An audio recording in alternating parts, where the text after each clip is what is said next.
you know how to execute the trades, that is buy, sell. That is quite easy. So now I just want to show you where to get your indicators, how to do the settings, and then how to use the tools. I'm just gonna go through the three important indicators that I have indicated on the PDF, the ones that you're gonna use mostly in this strategy. So let's start. This is my MT4 platform. If you haven't yet known where to get it, you just go to your Google Play Store and search for it, download and install on your mobile phone. So let's begin. So I open my MT4, as you can see right here. Let's wait for the charts to load. So I'm not connected to the internet, that's why you can see the prices moving. So right here, as you can see on my charts, I have several indicators.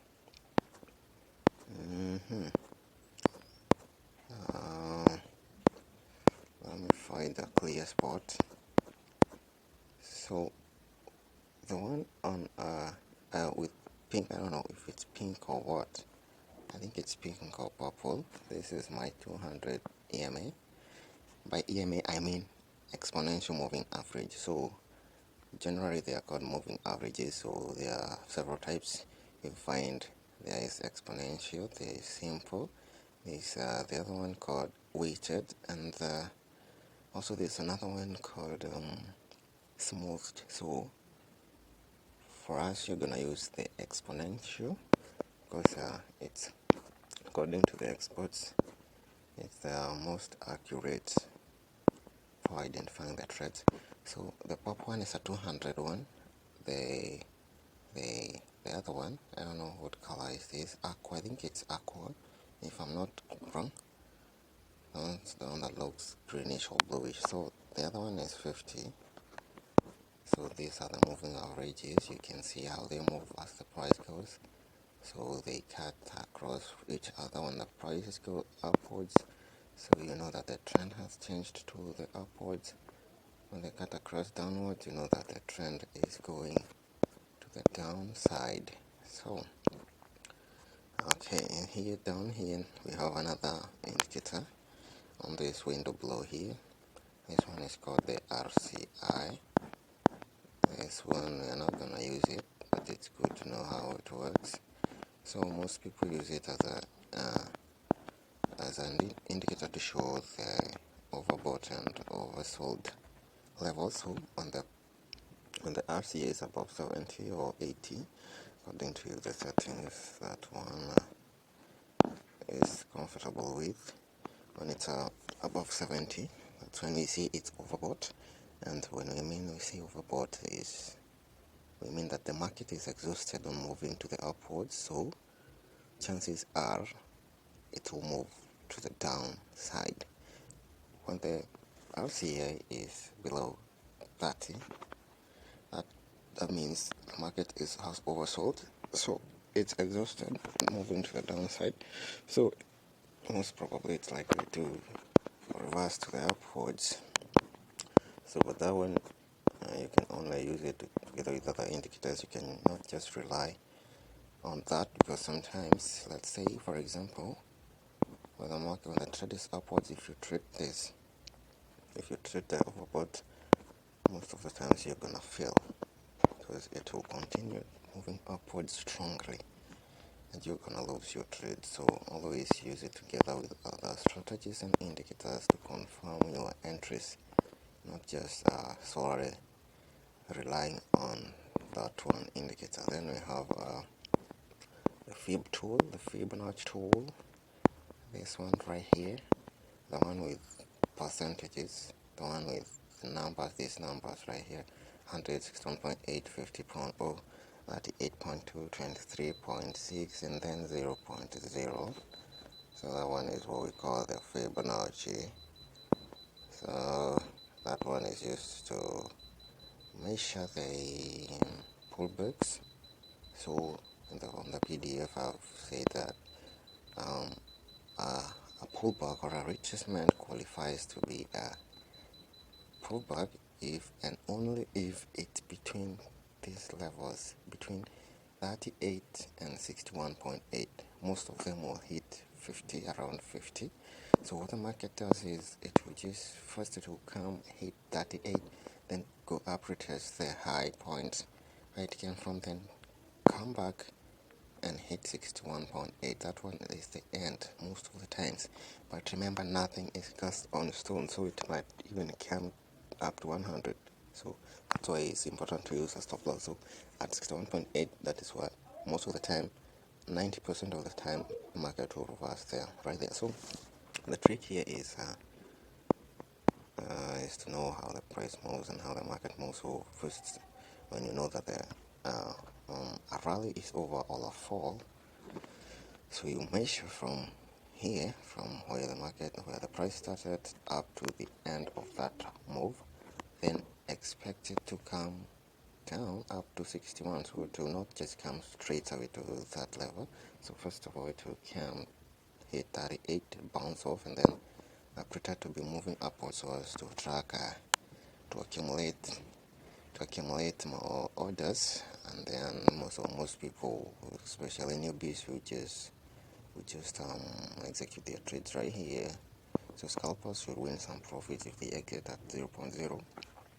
But if you're looking to trade for many pips, or maybe for long-term traders or day traders, so if you expect like 50 pips and above, if you enter right here and put your stop loss right there upwards, then most chances are you're gonna lose. So when it hits 38, it will go back, retest, and then come back all the way to 61 and hit all those stop losses that the people who entered here at 38 will have placed, because most of them will enter here at 38, put the losses around here 50 below the 200 EMA or below 61.8, and it will just come knocking off all those stop losses, and you'll be always. But when you enter here at 61.8, chances are, if the market is really going to the upside, chances are it won't reach you a stop loss if you have a sensible stop loss, not just a very small one. So that is the work of the Fibonacci tool. So now let me show you how to apply them.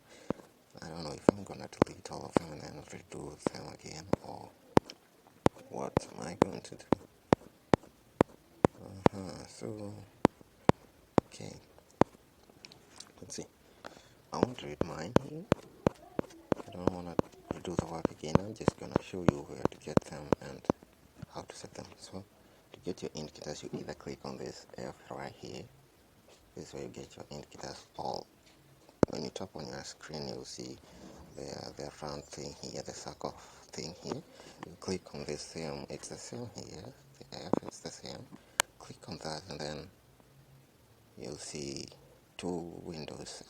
There's the main chart and there's the indicator window. So there's some charts that will appear on the main chart and others will appear on their own separate window, like the RCIs and the oscillators. Most oscillators will appear on their own windows. So the moving averages will always be on the main chart. So you click on this plus sign here if you want to add an indicator.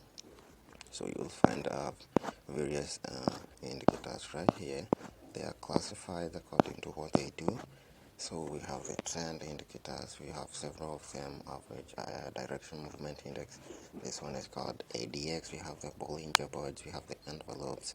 Ichimoku Kinkyo here, or whatever. Fabricas here, and the moving average right here. This is what we are interested in. We're interested in the moving average. So when you want to add, let's say for example, a 200 EMA, so you click on the moving average. So that is what we call MA. If it's exponential, we call them EMA. So you set your period right here. You can see there's so many parameters. So you set your period to I don't know why this cursor is not moving. So you set your period to 200.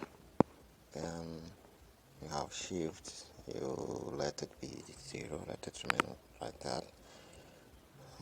Then we choose the method. So these are the ones that I was talking about. You have several methods here. You have simple, you have exponential. As you can see, you have smooth, and you have linear weight. So for us, we want the exponential. Then apply to close if it's open, but mostly by default it's closed. So let it just stay like that. You don't touch that. Then style. This is where you choose your colors. So style. So you click on this box for now. It's not visible because our style is white. So that's why you cannot see it. Let me change the color and see you see the change.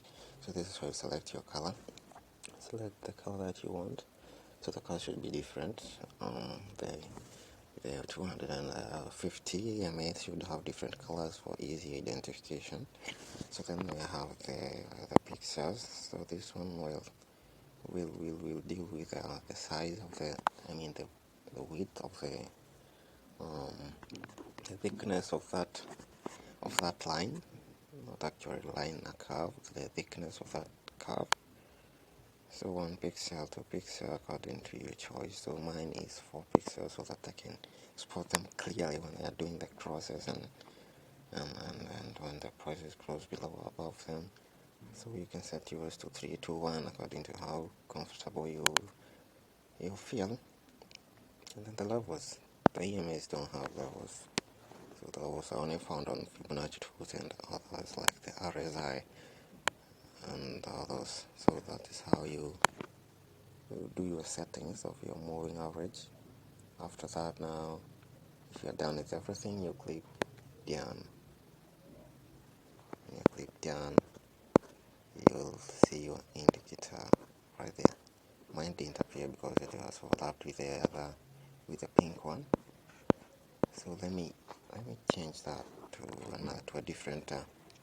Oh, I didn't add it. I'm sorry. So let me repeat. Moving average 200, 0 exponential. Close 4 pixels. The color is that. Let me change the period to something else.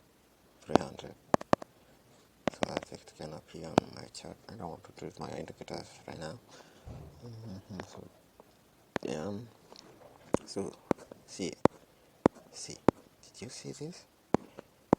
So it has already appeared on the chart. So this is the 300 that we have just added. So let's go back and do a 50. So let's go back and do 50. I'm just gonna manipulate this. So moving average. Set it to 50 or something else, but it's the same thing.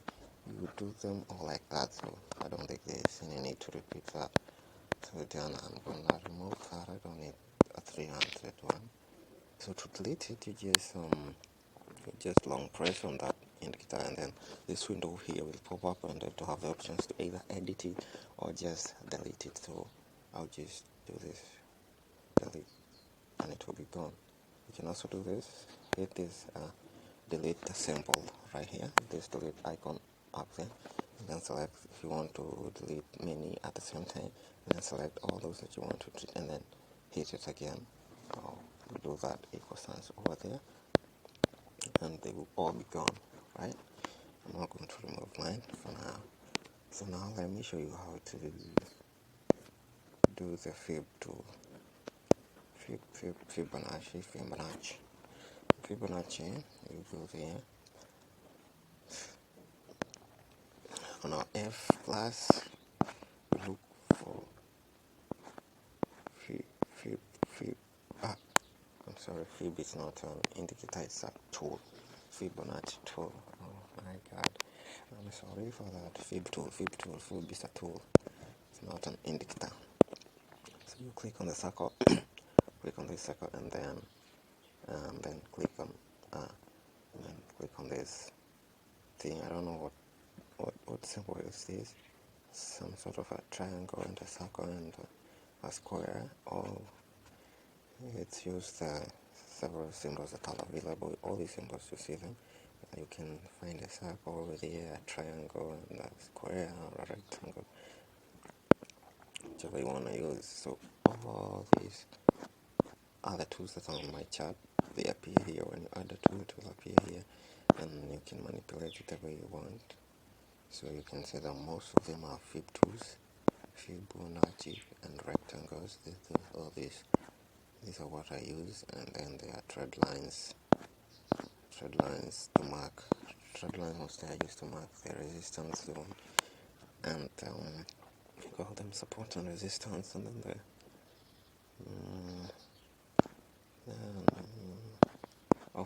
that's all for Fib. So here, objects just as they indicate that they are also categorized according to what they do. So you have the lines, you have vertical lines, horizontal lines, you have thread line, you have trend biangle, cycle lines, arrow line. If you want to use all these, you can find out how they work, and then you can start using them. I don't know about them, all of them, because I don't use all of them. We have the channels: equidistant channel, third direction channel, regression channel, and this pitchfork.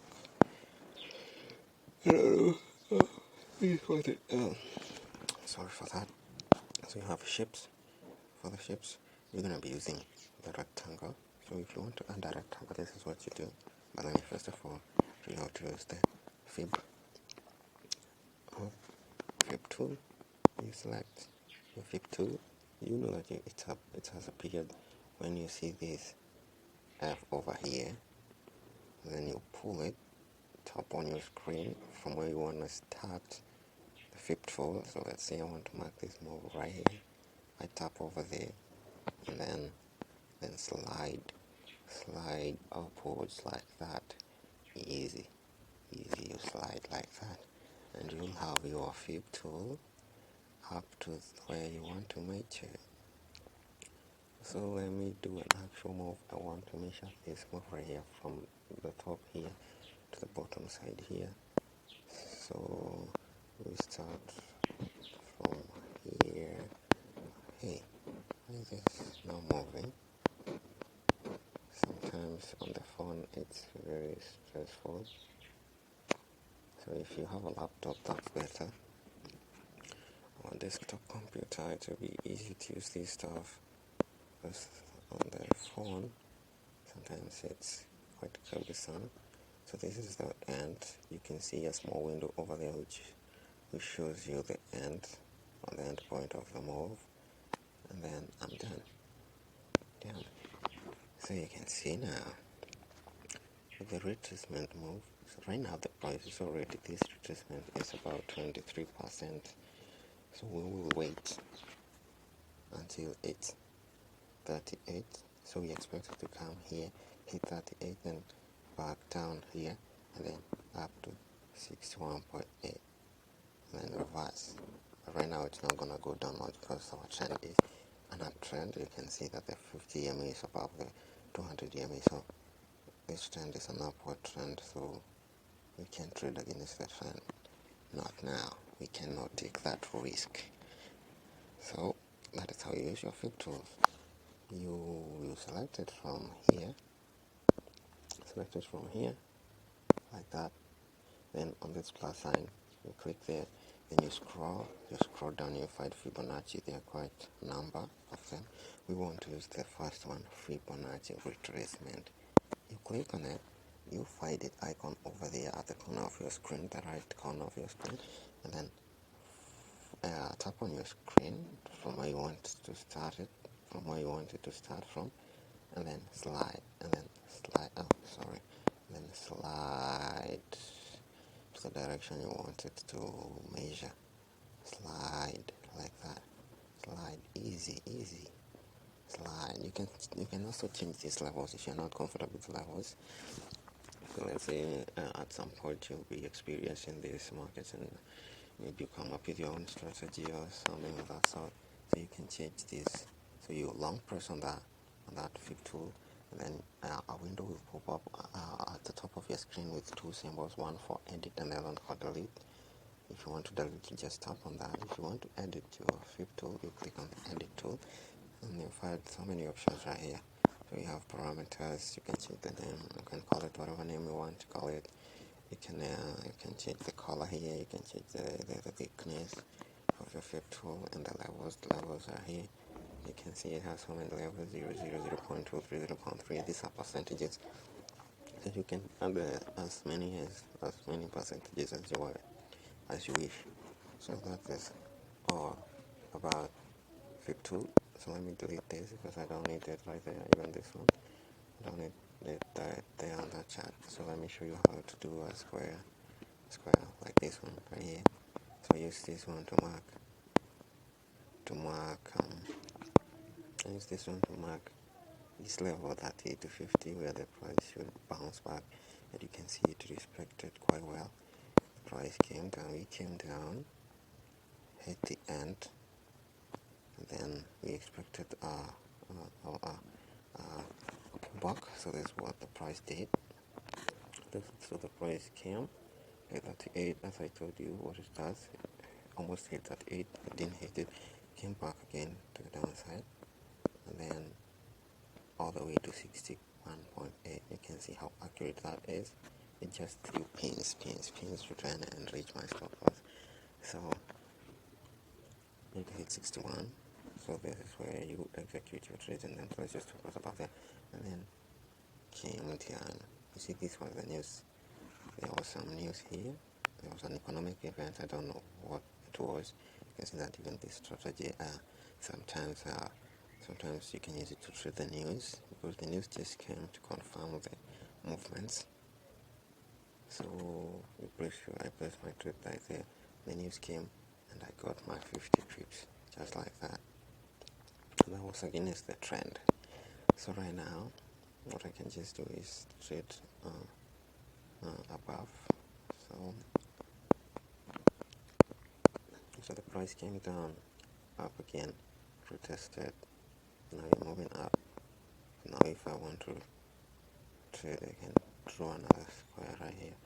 Let me first of all remove this. I don't know why it's not moving. Move. It already did its work. So let me hide it there. So I want to show you how to add a square to mark your levels.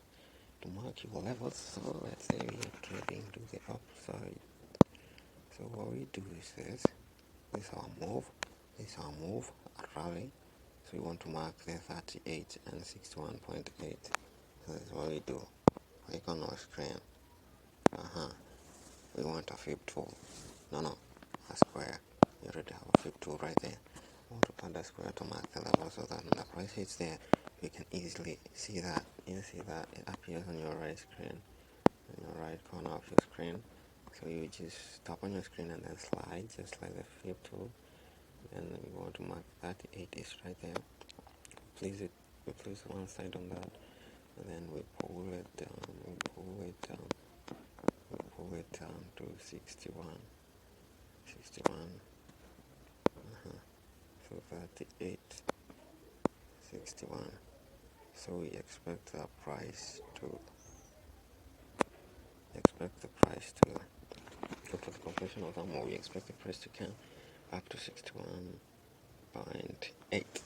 So now it just hit 38 and went straight up. I don't know if it's gonna come back, but I don't like trading right here. You see, it's between 38.2 and 61.8. So you can take a risk if you see that the trend is so strong and it does not want to pull back.